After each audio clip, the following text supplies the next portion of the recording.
नमस्कार. श्रीमद भगवद्गीता भाग 16.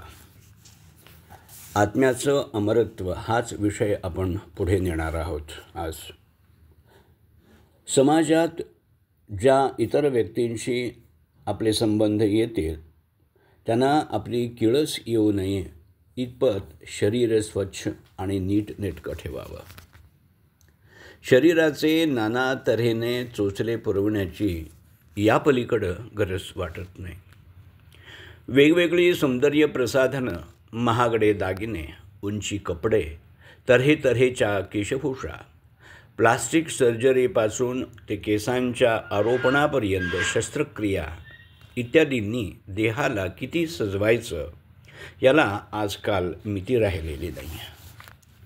इतकी वर्ष स्त्रियांची या बाबतीत मिरासदारी असायची. आता पुरुष या बाबतीत त्यांच्याशी स्पर्धा करू लागले आहेत. हे सगळं कशाला करायचं तर आभासी सौंदर्याचं प्रदर्शन करून, पोकळ बडेजाव मिरवत, लोकांच्यावर छाप मारून आपला मोठेपणा सिद्ध करायला.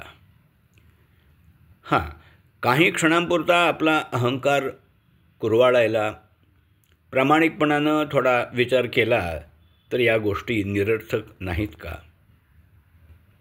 लोकांना प्रभावित करायचं झालं तर ते आपल्या कर्तृत्वानं किंवा गुणांनी करावं, तकलादू सौंदर्याच्या प्रदर्शनानं नव्हे. आत्मा, शरीर, मन, बुद्धी इत्यादींचे संबंध कसे असतात याचं फार मार्मिक वर्णन कठोपनिषदात केलेलं आहे. आत्मा हा शरीररूपी रथाचा मालक आहे. आत्मानं रथिनं विद्धी बुद्धिं तु सारथिम इति. रथाचा सारथी म्हणजे बुद्धी, तर बुद्धीनं धरलेले लगाम म्हणजे मन.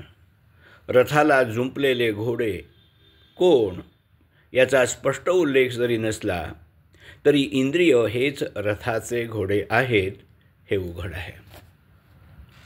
मालकानं सारथ्याला आपल्या हुकुमात ठेवून त्याच्याकडूनच घोडे आणि रथ आपल्या नियंत्रणात ठेवायचे का घोड्यानं उधळू देऊन असहाय्यपणे नुसतं पाहत राहायचं हे प्रत्येकानं ठरवायचं असतं. माझ्यात असलेला आत्मा हा सर्वव्यापी चैतन्याचा भाग आहे.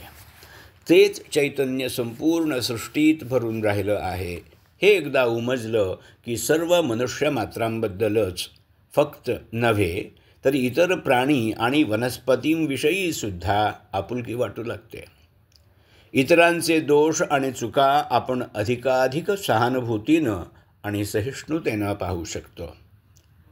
इतरांशी अहितकारक स्पर्धा म्हणजे अनहेल्दी कॉम्पिटिशन कमी होते.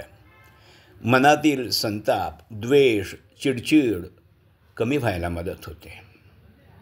पुनर्जन्माचं तत्त्वज्ञान आजच्या युगात कितपत ग्राह्य आहे असा कोणी प्रश्न विचारतील.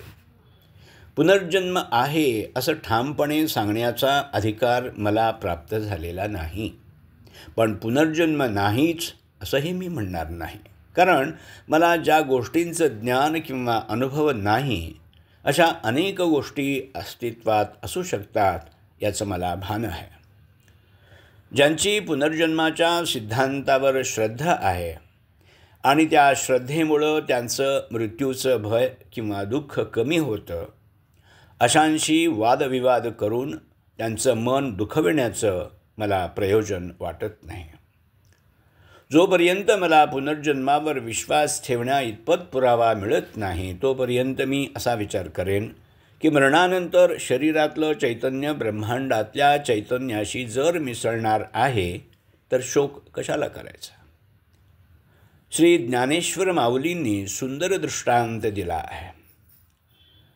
पै अथावी घट बुडाला, तो आत बाहेरी उदके भरला, पाठी दैवगत्या जरी फुटला, तरी उदक काय फुटे.